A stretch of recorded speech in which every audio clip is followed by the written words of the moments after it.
Halo, saya Riko Menoza MBA. Saya anggota dari fraksi Partai Golkar dari daerah pemilihan Lampung 1. Kalian semua sedang menyaksikan acara Di Balik Kursi.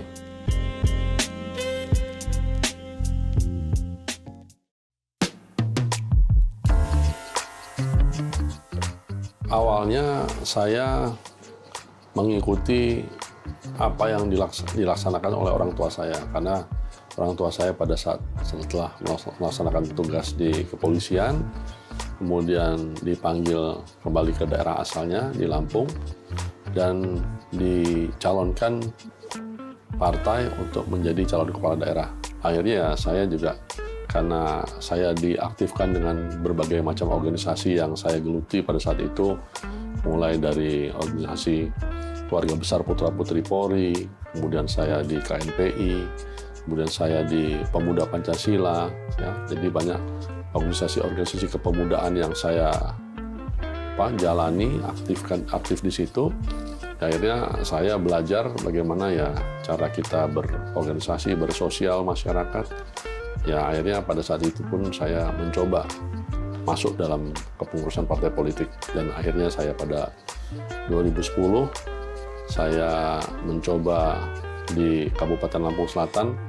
Saya terpilih menjadi kepala daerah di Kabupaten Lampung Selatan, menjadi bupati selama 1 periode sampai dengan 2015. Dan pada periode kemarin, tahun 2024, saya mencoba menjalankan sebagai wakil rakyat di DPR RI dari fraksi Partai Golkar dari pemilihan Lampung 1.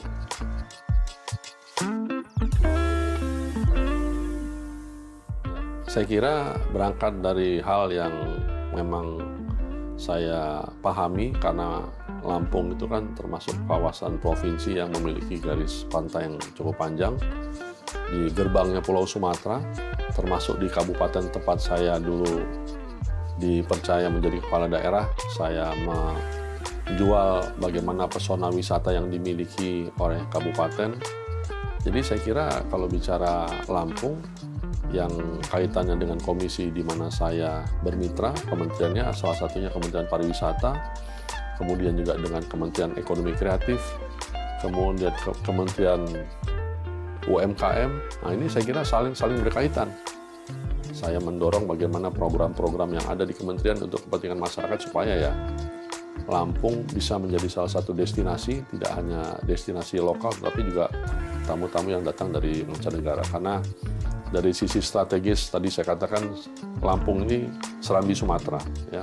Orang mau masuk ke Sumatera, pertama kali orang menginjakkan kakinya baik udara ataupun darat menggunakan feri, itu sudah pertama kali di Provinsi Lampung, termasuk di Lampung Selatan. Apalagi kan sekarang pasca presiden yang lalu kan jalur darat melalui jalan tol ini kan sudah terhubung sampai dengan ke Sumatera Selatan. Ini bahkan masih berjalan sampai dengan ke provinsi yang lain.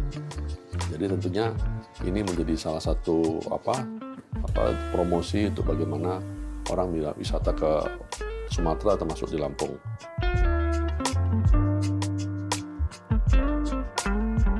Hari ini saya sedang dipercaya untuk menjadi salah satu organisasi adat yang ada di Lampung, yaitu Majelis Penyimbang Adat Lampung, karena ini juga salah satu daya jual.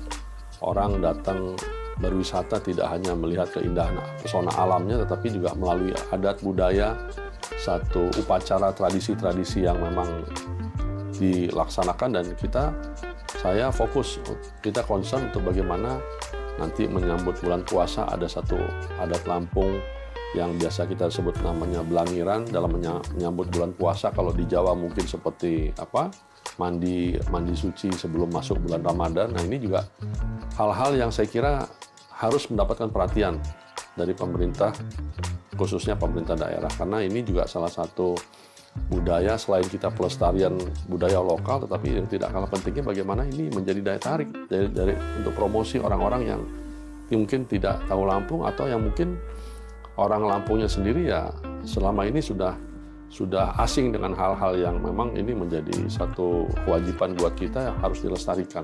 Jadi saya kira ini salah satu daya dorong adat-adat Lampung yang memang memiliki sejarah yang panjang. Karena kalau bicara Lampung, saya kira di Sumatera hanya Lampung dan Sumatera Utara yang memiliki tulisan Sangsekerta. Jadi saya kira kan ini banyak generasi muda yang saat ini kan belum tentu mereka tahu. Jadi saya kira ini menjadi salah satu hal yang perlu dipromosikan melalui, ya sekarang kan sudah saatnya kita mengundang YouTuber, kita mengundang orang-orang yang memang selama ini berkecimpung di dunianya untuk mempromosikan hal-hal tersebut, ya supaya Indonesia ini memang besar, termasuk budaya daerah ini, tapi juga tetap lestari untuk hal-hal yang bersifat sejarah.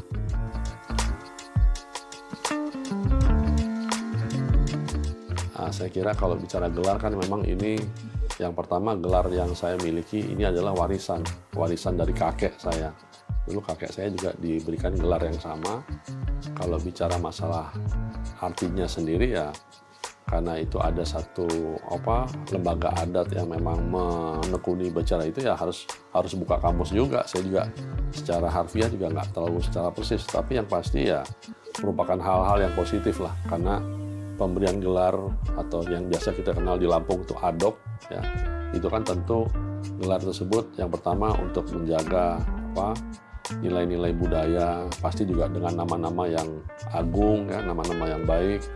Kemudian juga kebetulan saya juga anak yang pertama dari keluarga, saya 4 bersaudara, ya mudah-mudahan saya juga mungkin bisa mengikuti jejak-jejak pendahulu saya, baik orang tua, kakek atau sebelumnya, ya khususnya menyangkut masalah warisan budaya Lampung ini yang memang ya perlu dilestarikan, perlu diangkat kembali supaya ya masa-masa kini generasi muda tidak hanya tahu yang ada sekarang, tapi masa-masa lalu, turunan dan lain sebagainya, ya ini saya kira tidak kalah menariknya, tapi tentu ya kita sesuaikan dengan kondisi yang ada sekarang, up to date.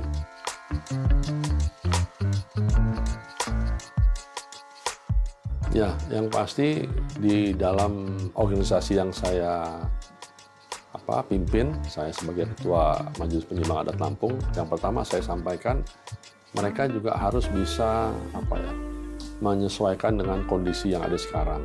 Jangan adat ini dibuat kaku, yang pertama, dibuat monoton. Kalau orang yang bicara masalah adat seolah-olah itu hanya milik orang-orang yang sudah sepuh, orang-orang tua, tetapi sebaliknya lembaga-lembaga adat ini juga saya udah minta untuk bagaimana mereka juga kreasi dengan generasi muda.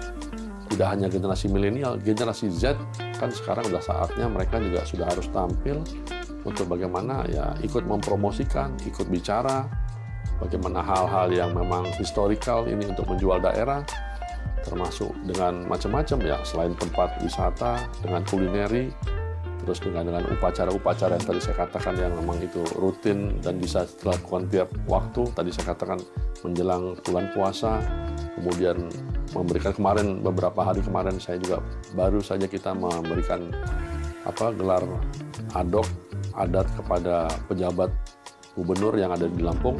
Ini salah satu bentuk penghargaan, penghormatan kita kepada pejabat gubernur, walaupun dia hanya menjabat beberapa saat, tidak lama, tetapi ada kepeduliannya kepada masyarakat Lampung, termasuk masyarakat adat, bagaimana mempunyai satu keinginan untuk melestarikan nilai-nilai budaya. Jadi saya kira ya kita mesti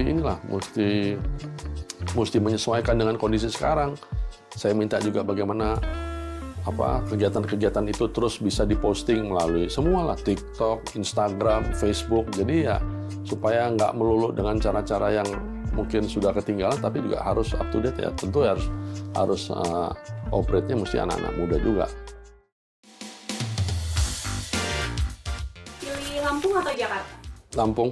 Kenapa? Karena saya terbiasa dengan makanan-makanan daerah, lebih tidak macet, dan satu hari itu bisa dapat banyak kegiatan, tidak seperti di ibu kota, kita kesana sini harus terbiasa dengan kemacetan dan lain-lain. Tenis atau otomotif? Tenis. Kenapa? Karena di dalam olahraga tenis ada permainan, kita bisa ada tipu-tipunya, bisa ngelok orang mundur ke belakang dan lain hal. Jadi ya itulah perbedaannya. Tapi kalau koleksi otomotifnya bagaimana? Otomotif juga merupakan salah satu hal yang unik juga. Kita suka menyimpan barang-barang sesuatu yang mungkin sudah lama, sudah antik, tapi pada saat ini mungkin kalau kita gunakan dengan kondisi yang baik, saya kira itu juga merupakan satu kebanggaan kita masih bisa melestarikan barang-barang yang dulu tapi masih aktif sampai saat ini. Mengembangkan sektor UMKM atau pariwisata? Pariwisata. Karena yang saya katakan tadi, pariwisata kita lebih membuat orang mempunyai satu pemikiran, kemudian dengan cerita-cerita yang sejarah yang menarik, lebih luas. Karena kalau bicara pariwisata kan kita nonton, makan pun itu bagian daripada pariwisata, hal-hal yang sudah biasa kita lakukan. Wisata lokal atau wisata internasional? Wisata lokal, karena lebih murah pastinya, lebih familiar dengan apa kondisi yang ada sekarang, kemudian juga kita lebih fleksibel dengan budaya-budaya memang hari-hari kita lakukan, dan saya kira ya ini berkaitan dengan tugas kita di Senayan. Menghadiri festival budaya atau ikut acara olahraga? Acara olahraga. Tapi kan Bapak juga suka nih festival budaya gitu kan Pak? Ya, kalau acara olahraga kan memang kita di situ juga. Karena tadi pagi pun memang olahraga juga, setiap minggu minimal 3 kali olahraga. Eksekutif atau legislatif? Legislatif kalau sekarang. Karena dari DPR. Karena di DPR, ya karena sebelumnya eksekutif ya satu sisi perbedaannya legislatif lebih tidak terlalu banyak pekerjaan yang dihadapi, walaupun tanggung jawabnya juga memikul yang tidak sedikit. Tapi kalau eksekutif tentu langsung bertanggung jawab secara langsung, karena dia bertanggung jawab kepada rakyat, langsung berhadapan juga hal-hal dengan masyarakat. Jadi saya kira ya tantangan dan